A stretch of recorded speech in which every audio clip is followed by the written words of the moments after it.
So I'm sitting here and having a cup of tea, and I get this idea. What if I was supposed to, my ideal single post lift, what if I was supposed to get a second one of these and cut it right there at that weld point, cut it off, discard that, take the wheels, actually just cut it off so I don't have to like figure out how to do that portion, the wheels, just cut it off and cut that portion straight, weld it on there so I can still roll it. Get a second one of these and do the same thing. Well, certainly we're more expensive than your typical two-post car lift, full size, and certainly just as expensive as probably a four-post high capacity lift. But it's going to be mobile. I'm not sure if you've seen them before, but I've seen it on Jay Leno's Garage. And about 2 years ago, I transported a GPS satellite. And the company that was moving it,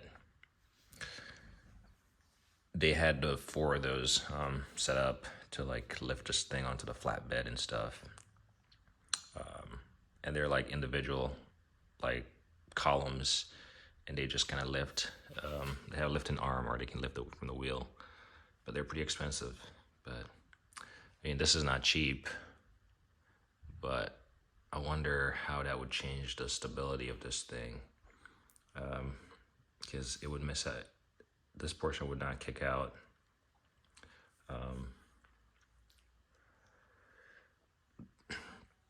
Yeah, that portion wouldn't kick out. So that definitely adds some level of stability laterally, or forward and aft, I should say. I guess forward and aft and laterally, whatever. But would it be a tipping hazard? The point is that I could have a way more mobile setup, if you will, using these two columns. Interesting idea. Obviously, that process has been thought about before. Hence the reason why they built the one that I talked about on showcased on Jay Leno's Garage. I forgot, it's like a European brand or something. But yeah, it would involve me just using my plasma cutter, cut that off right there. Basically right at the seam, cut it straight, 90. And then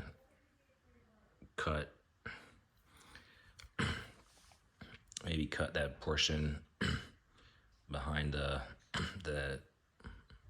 ident plate right there, cut it off at a straight 90 back here, and then weld it on there. And then I'll just have to make sure that if I had a second one, I pretty much do the same thing. So they would meet up at that end right there, lined up. And then I would have two robust lifting arm instead of these ones. Like I noticed this one right here, naturally, it can't be that robust as far as thickness because you got to drive over it. Unlike that one, you have, this additional well right here to support the arm. So this arm doesn't really have much deflection because that little piece right there carries a lot of the weight, versus this does not have any type of support. It's just out there. Definitely would void all warranty, and I'd be my own test platform as far as stability of this thing. Will I go through with it? Nah, probably not. If I was to guess, I imagine it wouldn't be pretty hard. I mean, honestly, the biggest thing I gotta do is purchase the other unit and cut it off. And then obviously I would have to cut the center beam. So I pretty much cut it straight across, all the way across, because I still want to leave the center beam intact because I'm not going to cut all the way up there, because that would be a structural problem at that point, because you got the wells and stuff. And then obviously I'd want to leave it the same thickness as this drive over platform, so you can just drive over the center. And it should work. And then I'll just have a hunk of 2-piece metal. Clearly, once you cut, you're not going back, because you're not going to weld that centerpiece back in place, because it's a 1-piece column. But it's a little interesting idea. You sit in your garage, you start thinking of stuff. But this is a really expensive platform to try this on.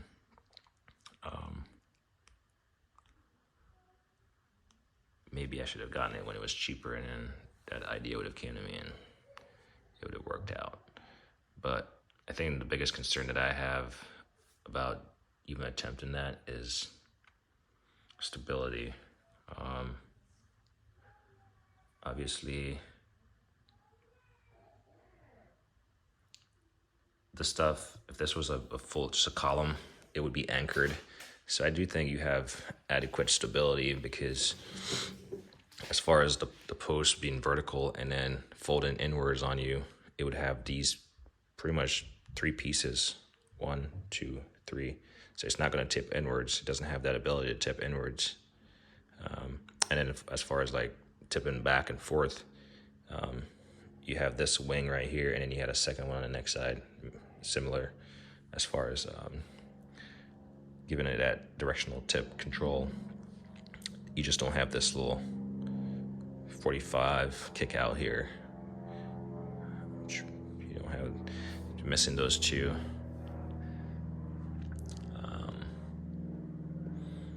I'm trying to think, because the only reason why you even have that kick out, I mean, I could see why they would do this,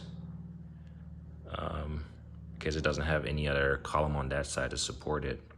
So you want to have a wider base over here, because you have the weight of the car just hanging over there, plus kind of matching the arm as far as where the weight is. So yeah, food for thought.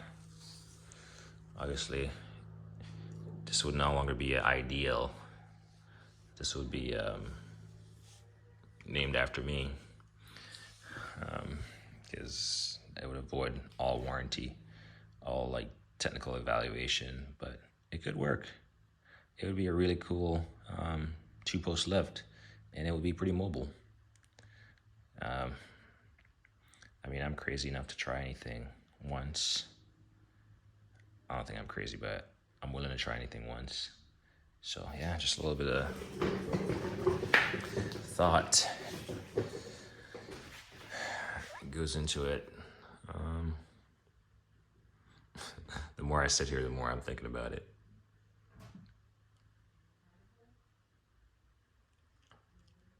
Because that could be effectively be a 2-post lift without it being bolted down.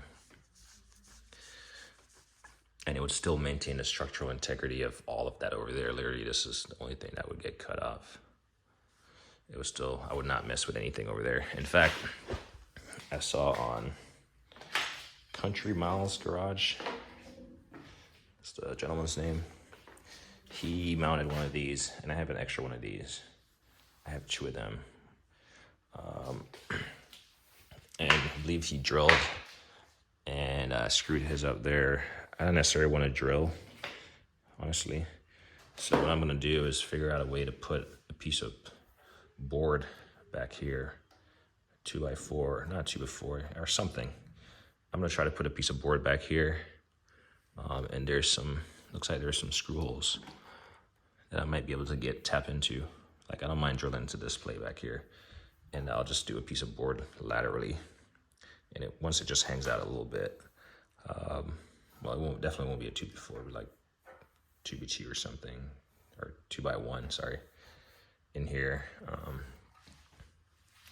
So yeah, I don't want to drill into it, but anyway, here's that second wing. So you got that one over there, and this one right here. So it should not be tipped in left or right, and it should afford adequate stability. clearly this is just a thought over a cup of tea. As I was sitting there, I was like, huh, that'd be interesting. Because the biggest thing about this is the fact that this flexes, which it does hold the weight of the car. Don't get me wrong, it does work. And I do have some jack stands coming to aid in that support. So definitely my current setup, along with my jack stands that are inbound, is way more cheaper than what I would be doing.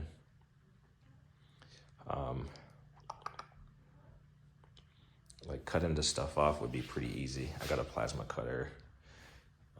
I got a welder that I've never welded a day in my life, so I would have to learn to weld. And really, I'm just welding on the wheels, so that's not really a critical portion at that point.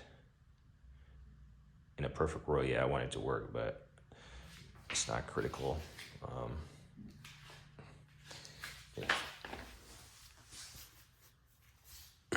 Yeah. It would just be a matter of welding this so I can move it around, slide it out of the way. I don't know. Food for thought. And then obviously these arms would be of no good to me at that point, like I said.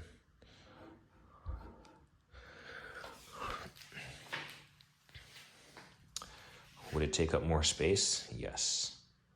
It probably would take up more space side by side, but at least it wouldn't stick out that far. And then it would be pretty portable at the same time. Pretty portable, and I'd be confident about using this as a 2-post lift and not have to use additional jack stands.